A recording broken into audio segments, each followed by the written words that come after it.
And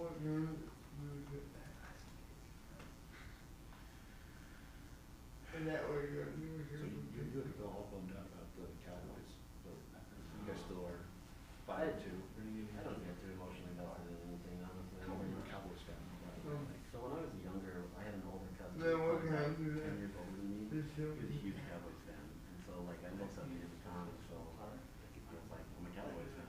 That ends up making sense more than My some other family people's was never excuses. really a sports.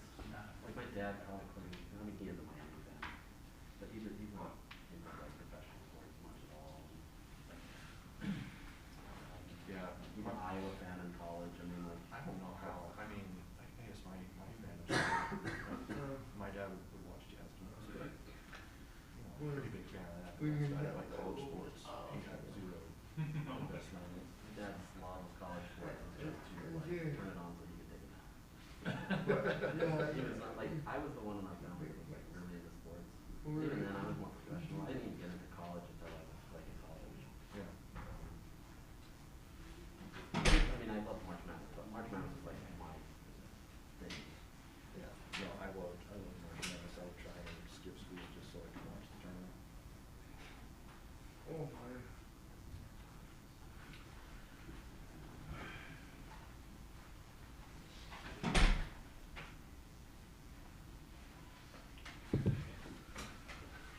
And yet the crowd thins. Look at that. You spoke it. Just the diehards. Good morning, Coach. Yeah, there you go. There you go. Justin's here. Welcome, Justin. Doing good, ready? Okay, obviously we played very well Friday night. We'd had a great week of practice and preparation, but didn't see that coming for sure to play the way, particularly in the first half, that we were able to. But felt we would play good. But that was maybe our best half of football in a long time. And so it was good to get the win. We're that's our mode right now, and it has to be just one game at a time, 1 week at a time, and that was our entire focus last week was trying to get a win on the road, and it'll be the same this week. There'll be no difference in the way we prepare, in the way we approach things, our focus, our attitude, mindset, the whole deal. So if we can just keep in the same mode we're in right now, not looking past anybody, understanding that the game is won Monday through Friday with your preparation, and just continue to work hard during the week, then that's going to be in our best interest. So questions? Kyle, with taking Thomas, I mean, obviously we talked a ton about him and his kind of roller coaster season, but what was it about him that allowed you to kind of just really keep giving him a chance, knowing that, not even knowing that those types of performances were going to happen?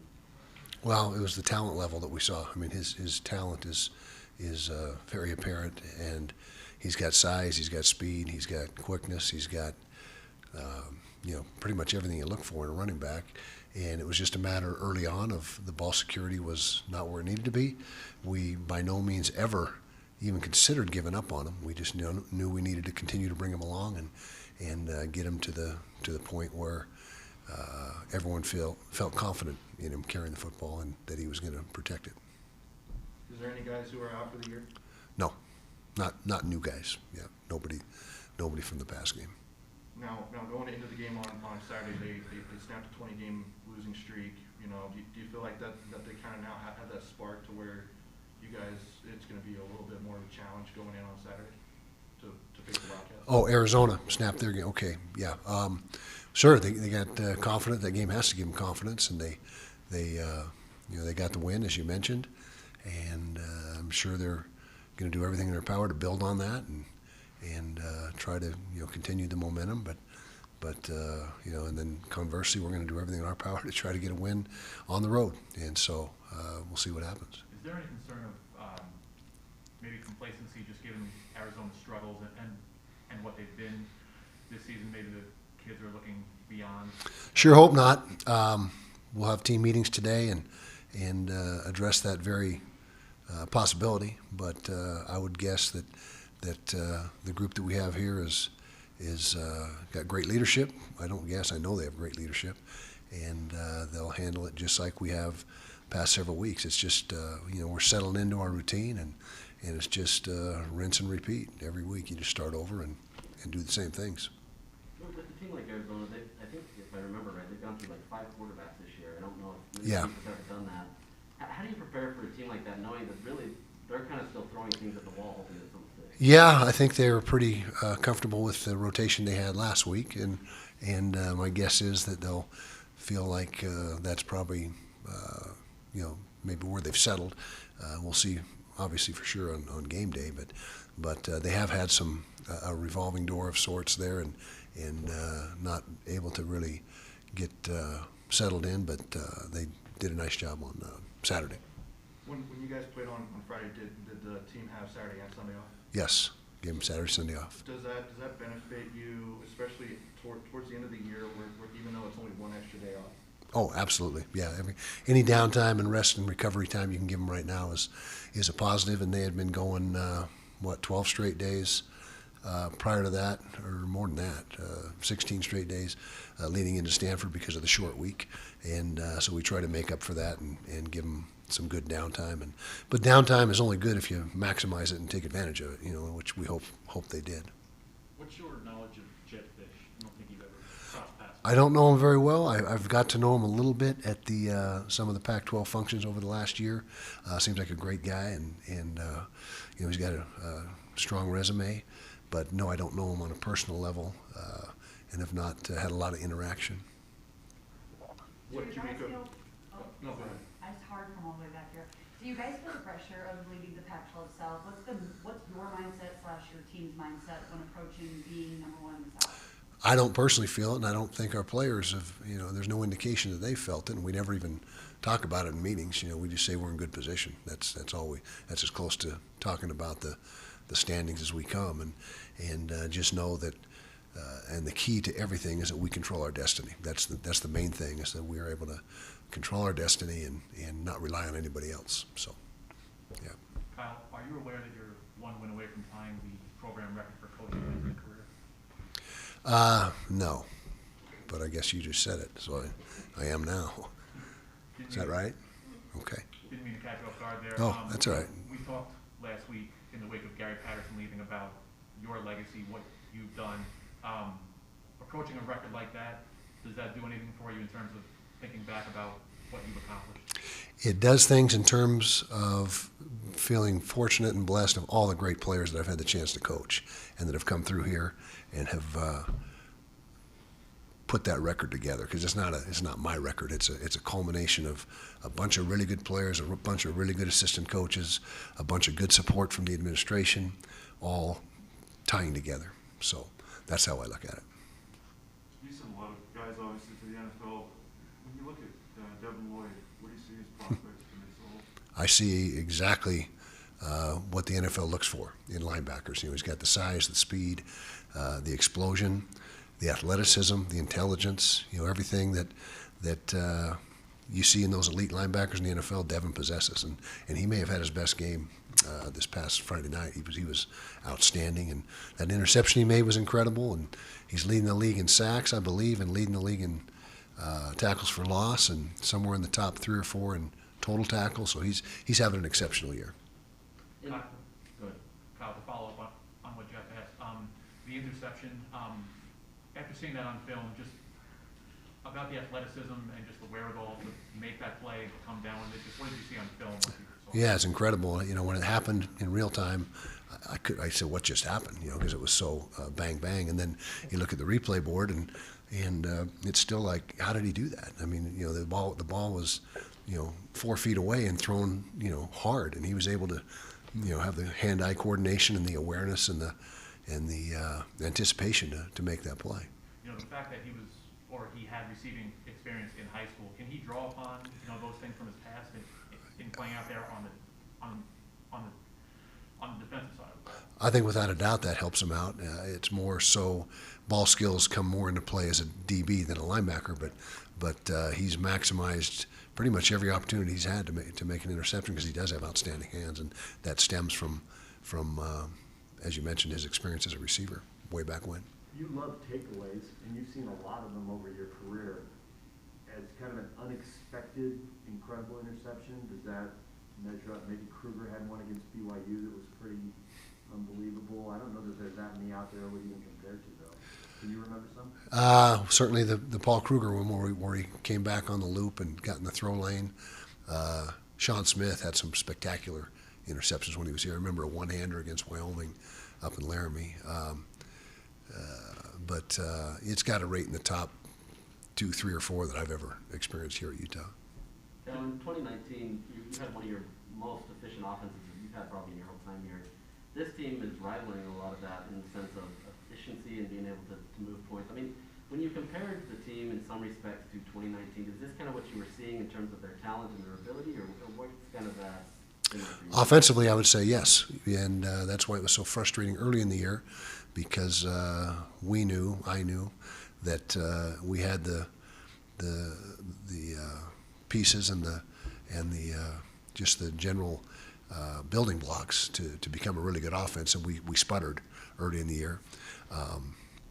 But once we got the quarterback position settled, once the O-line started playing like they were capable of, once we got the right personnel groups, majored in the right groups, and then started running the football efficiently, everything started to click. Given how well the offensive line has played the last 2 weeks, if and when Keaton is ready, how much consideration would be given to not changing anything from the last 2 weeks? Yeah, we'll have to cross that bridge when we come to it because he's not ready yet. He may possibly be ready this week, but we haven't got that affirmation yet. But there's if it's not broke, you don't fix it, and things have been going pretty good the last couple of weeks, and that's a credit to Paul Miley and Nick Ford. Nick Ford, proves his jack of all trades ability again. And not, jack of all trades kind of sounds like you're okay at a bunch of things. He's an expert wherever he plays, and for him to go out and play left guard at the level he's played with, having not very much experience there has been incredible. Paul Miley has been, we've had a few errant snaps that we got to get corrected, but for the most part, he has done an outstanding job, and so we'll have to think long and hard about what we're going to do when that situation arises. What do you make of Cole Bishop? You guys seem to kind of play him. It looks like you guys played 3 safeties in that game on Friday. Yeah. What do you make of him in that game? He's an outstanding player. He's just a freshman, true freshman, and he is going to be special. And he's been limited this season by injury, and so we haven't been able to play him nearly as much as we would have liked. We're paper thin at corner right now, and that was a way to kind of ease the lack of depth at corner by playing a 3-safety scheme, 4 down, 2 backers, 3 safeties, 2 corners instead of the 4-2-5 with 3 corners. And so he came in and did exactly what we thought he was going to do. And he's big enough, he may end up being a linebacker down the road. That's certainly a possibility. In fact, a lot of his job description Friday night was that of a linebacker. As that 3rd safety, he came down in the box and did a lot of what our stud linebacker does. The fact that Cam hasn't been sacked in a month, apology. Okay. How much of that is, right, the offensive line is playing well, and how much of that is, well, Rising can tuck it and do something with his legs? Probably 50-50, I would say, right on the button. The offensive line has been protecting exceptionally well, but when you have a quarterback that's got such a pocket presence and has such an awareness of the rush and can move and get and escape, and not only move and escape but turn it into a big run, that is really what most explosive offenses, particularly in the collegiate level, have a quarterback that can extend plays. If you don't have that, you're very hamstrung. Unless you're better at the other 10 positions, markedly better, then it's going to be difficult. You've got to have a quarterback that can extend plays. It doesn't have to necessarily be a dual threat that's going to run for 800 yards in the season, but he's got to be able to extend the play and be able to get himself out of jams, because he's probably avoided, half a dozen sacks that a guy without his ability would have been sacked. A couple weeks ago, we were talking about maybe some of the letdown in the defense and kind of just the youth and experience. How much of the difference has been maybe the opponent versus them just really starting to kind of pick things up? What's kind of those changes been like? I think them picking things up and gaining experience, and particularly with the front guys. A lot of our problems early in the year, particularly in the run game, we're losing gaps with the down guys because they're guys that just hadn't been there before. And so those guys are starting to get the idea and get things figured out. The secondary is making plays, and they're, although they did have 5 games or so last year, well, exactly 5 games to get their feet wet, but it's just been a work in progress. And I think Coach Scally and the rest of the defensive staff have done a really good job of bringing those guys along from week to week. The conference has taken a bit of heat nationally for not being very good and all that. When you have to deal with that, especially in recruiting, what do you say? How do you? We hardly ever come across that in recruiting. That's not a topic of conversation. And we got Oregon that's going to the playoffs if they happen today, right? And so I don't know where, I prefer to think that we got a lot of balance in this league rather than not very good, as you said. Any more questions? Okay, thanks, guys. I remember, I remember, what's that? The football. I remember,